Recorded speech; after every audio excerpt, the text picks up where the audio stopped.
കളഞ്ഞൂർ ഗ്രാമപഞ്ചായത്ത് കൂടൽ കുടുംബാരോഗ്യ കേന്ദ്രത്തിനായി നിർമ്മിച്ച പുതിയ കെട്ടിടത്തിന്റെയും പഞ്ചായത്തിലെ വിവിധ റോഡുകൾ ഉൾപ്പെടുന്ന പദ്ധതികളുടെയും ഉദ്ഘാടനം കെ ജനീഷ് കുമാർ എം.എൽ.എ. നിർവഹിച്ചു. 6.5 കോടിയിലധികം രൂപ ചെലവഴിച്ചാണ് ആശുപത്രി കെട്ടിടം നിർമ്മിച്ചത്.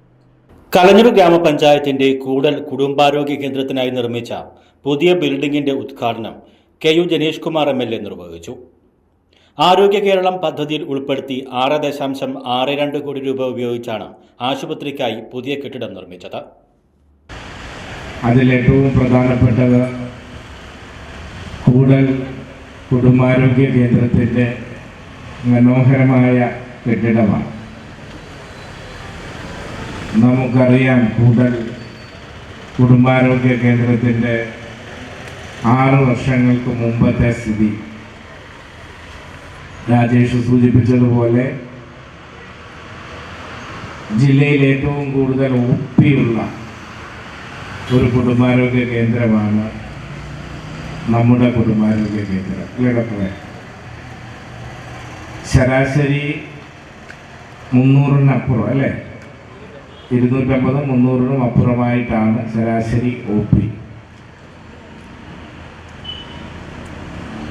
ഒരു വിധത്തിലുമുള്ള സൗകര്യങ്ങൾ നിലവിലുണ്ടായിരുന്ന കെട്ടിടത്തിൽ ഉണ്ടായിരുന്നില്ല. MLA ഫണ്ട് ഉപയോഗിച്ചുകൊണ്ട് ആദ്യം നമ്മൾ കുറേ ഭംഗിയാക്കി. അതിനുശേഷം 6.62 കോടി രൂപയാണ് കൂടൽ കുടുംബാരോഗ്യ കേന്ദ്രം ഏറ്റവും മനോഹരമാക്കുന്നതിന് വേണ്ടി നമ്മൾ അനുവദിച്ച് ടെൻഡറെല്ലാം കഴിഞ്ഞ് നിർമ്മാണം ഇപ്പോൾ പൂർത്തീകരിച്ച് ഇന്ന് ഉദ്ഘാടനം ചെയ്യപ്പെടുകയാണ്. ഒപ്പം അഞ്ചുമുക്ക് സാറുമുക്ക് റോഡ്, സ്റ്റേഡിയം കുരങ്ങയം റോഡ്, കൂടൽ സ്റ്റേഡിയം നവീകരണം, രാക്ഷസൻപാറ ടൂറിസം പദ്ധതി എന്നിവയുടെ ഉദ്ഘാടനവും നടന്നു.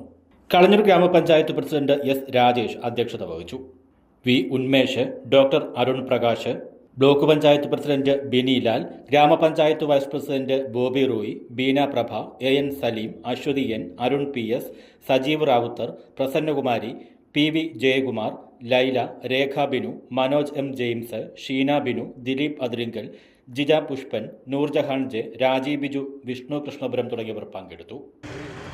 നമ്മുടെ നാടിന്റെ ആരോഗ്യ പ്രശ്നം ഗൗരവമായി എടുക്കുമ്പോൾ അതിൽ ഏറ്റവും പ്രധാനപ്പെട്ട പങ്കാണ് നമ്മുടെ കൂടലിലെ ആരോഗ്യ കേന്ദ്രം വഹിക്കുന്നത്. ദിവസം 150-ലധികം രോഗികൾ എല്ലാ ദിവസവും വന്നു പോകുന്ന, അത് ചില ദിവസങ്ങളിൽ 250 അതിലധികവും വരുന്ന ഒരു ആശുപത്രിയാണ് നമ്മുടെ. അതിനെ ആധുനിക നിലവാരത്തിലേക്ക് ഉയർത്തിക്കൊണ്ടുവന്ന് 6 കോടിയിലധികം രൂപയാണ് സംസ്ഥാന ഗവൺമെന്റ് നമ്മുടെ പഞ്ചായത്തിലെ ഈ ആരോഗ്യ കേന്ദ്രത്തിന് വേണ്ടി മുടക്കിയിട്ടുള്ളത്.